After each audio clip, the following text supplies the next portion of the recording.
राकेश अपने ऑफिस से घर के लिए जा रहा था। उसके घर के रास्ते में एक पुल पड़ता था, जिसके नीचे से गहरी नदी जाती बहती थी। जब राकेश वह पुल पार कर रहा था तो देखता है कि वहां एक आदमी पुल के नीचे से कूदने वाला था। राकेश उसे जाकर रोकता है। यह क्या कर रहे हो भाई? ऐसा क्या हुआ है? मैं अपना सब कुछ लुटा चुका हूँ। छोटा सा व्यापार था मेरा, वह बर्बाद हो गया है।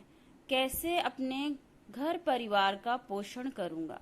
वह आदमी कहते कहते रोने लगता है। राकेश फिर उसे समझाता है और उसके बारे में पूरी बात पूछता है। कहता है तो ठीक है, मर जाओ और पीछे अपने परिवार को एक और दुख दे जाओ। क्या करेंगे? वह तुम्हारा दुख मनाएंगे या लोगों के पैसे चुकाने के रास्ते ढूंढेंगे? राकेश ने उसे डांटा। राकेश की डांट सुनकर वह आदमी थोड़ा संभला। तब राकेश ने उसके बारे में उससे सारी बातें पूछी। मेरा नाम अजय है। मेरा कपड़ों का छोटा सा व्यापार था। पिछले महीने शहर में जो दंगे हुए थे, उसमें मेरी दुकान और कारखाना जला दिया गया। अब मैं अपने घर का पोषण कैसे करूंगा, समझ नहीं आता है। कहाँ से सबका कर्ज चुकाऊंगा, अपना घर कैसे चलाऊंगा? राकेश को अजय अपने बारे में सब कुछ बताता है। राकेश उसे सांत्वना देते हुए कहता है, कोई बात नहीं, ये जिंदगी के पहलू हैं। मेरा लकड़ी का बहुत बड़ा व्यापार है। कई जगह पर माल भी सप्लाई करता हूँ। तुम मेरा व्यापार में हाथ बटाओगे तो अपनी परेशानियों से बाहर निकल सकते हो और मुझे भी साथ मिल जाएगा। मैं जल्द ही तुम्हें अपने ऑफिस बुलाता हूँ।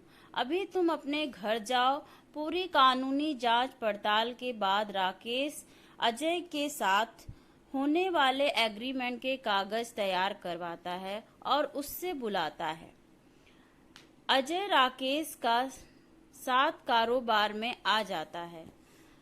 दोनों का कारोबारी दिमाग और मेहनत उस कारोबार को बहुत तरक्की देती है।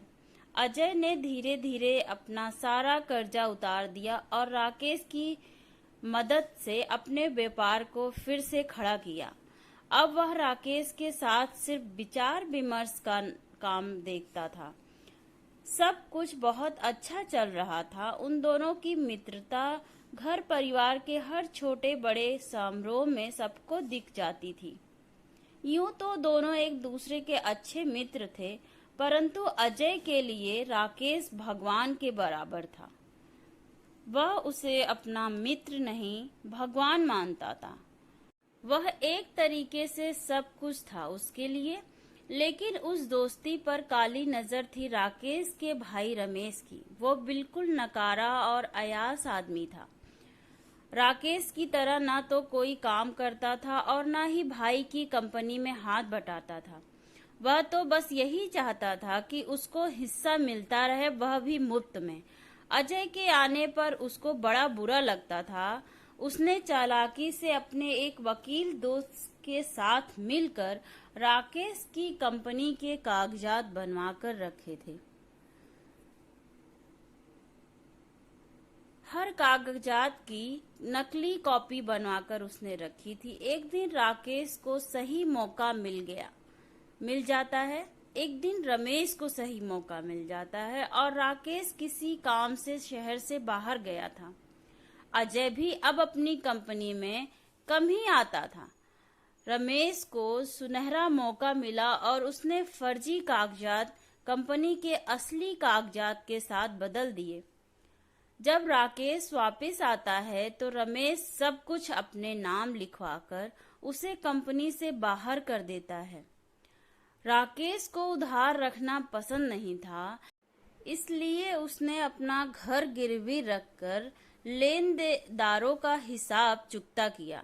अजय भी शहर में नहीं था। जब उसे सारी बात पता चली तो वह सीधे राकेश के घर जाता है। उसे देखकर राकेश की आंखें भर जाती हैं। वह कहता है, मैं यह घर छोड़कर कहीं और ठिकाना देखता हूँ। अजय उसके पैरों में गिरकर रो पड़ता है। मुझे इतना पराया समझ लिया। मेरे होते हुए आपको कहीं और जाना पड़े तो लानत है मुझ पर। मैं आपके लिए दोस्त जरूर हूँ, लेकिन आप मेरे लिए भगवान के समान हैं। मैं आपके लिए जो कुछ भी करूं वह बहुत कम है। चलिए भाभी जी और बेटे को लेकर अपने दूसरे घर।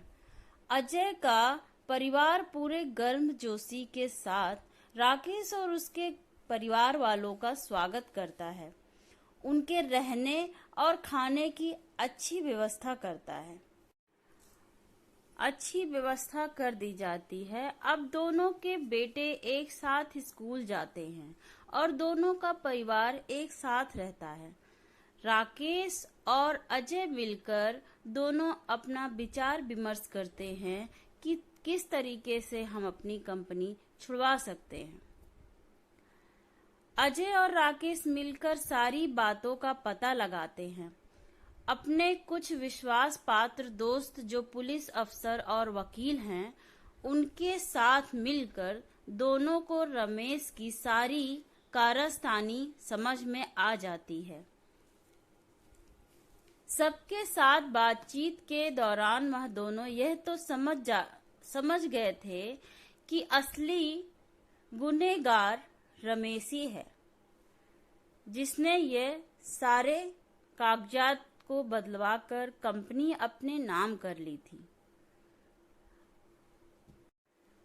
कागजात का मिलना तो नामुमकिन है। रमेश ने उन्हें खत्म कर दिया होगा, लेकिन वह दोनों यह बात भी अच्छी तरह जानते थे कि रमेश के बस की कारोबार संभालना नहीं है। वह जल्द ही उसे बर्बाद कर देगा। वह दोनों अब सही मौके का इंतजार करते हैं। उसी बीच अब राकेश अजय के कारोबार में मदद करने लगता है। अजय को राकेश की मदद से अपने कारोबार को आगे बढ़ाने में काफी हिम्मत मिलती है और उनका कारोबार भी काफी हद तक चलने लगता है। कारोबार को आगे बढ़ाने के लिए कई तरीके पता चलते हैं और अब वह ज्यादा अच्छा कमाने लगता है। इसी तरह से 6 महीने बीत जाते हैं। एक दिन वे लोग अखबार में पढ़ते हैं कि राकेश की कंपनी को खासा नुकसान हो रहा है। अगले ही दिन दोनों उससे मिलने पहुंच जाते हैं। देखो रमेश, तुमने जो करा मैं उसका कुछ नहीं कर पाया।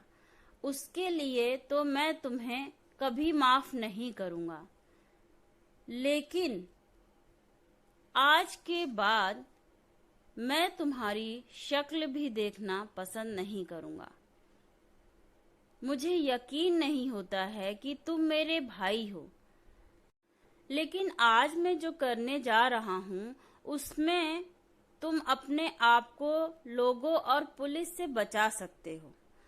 तुम्हारी सारी धोखेबाजी के बारे में मुझे सब कुछ मालूम है। बेहतर यही है कि तुम मेरी कंपनी और पैसे मुझे वापस कर दो। मैं तुम्हें इतने पैसे दे दूंगा कि तुम अपने आप को बचा सकते हो। राकेश ने कहा। रमेश के पास और कोई चारा नहीं था। उसको राकेश की बात समझ में आ गई और अब रमेश को राकेश की बात माननी पड़ी। अब अजय और राकेश के वकीलों द्वारा बनाए गए कागजात और सारी कानूनी औपचारिकता पूरी करी गई। राकेश ने रमेश को हमेशा के लिए अपनी जिंदगी से अलग कर दिया। जिसके पास अजय और राकेश की तरह सच्ची मित्रता हो, वह कभी भी डूब नहीं सकता। देर से ही सही उसे किनारा जरूर मिलता है। धन्यवाद दोस्तों। स्टोरी पसंद आई हो तो please like and subscribe to my channel.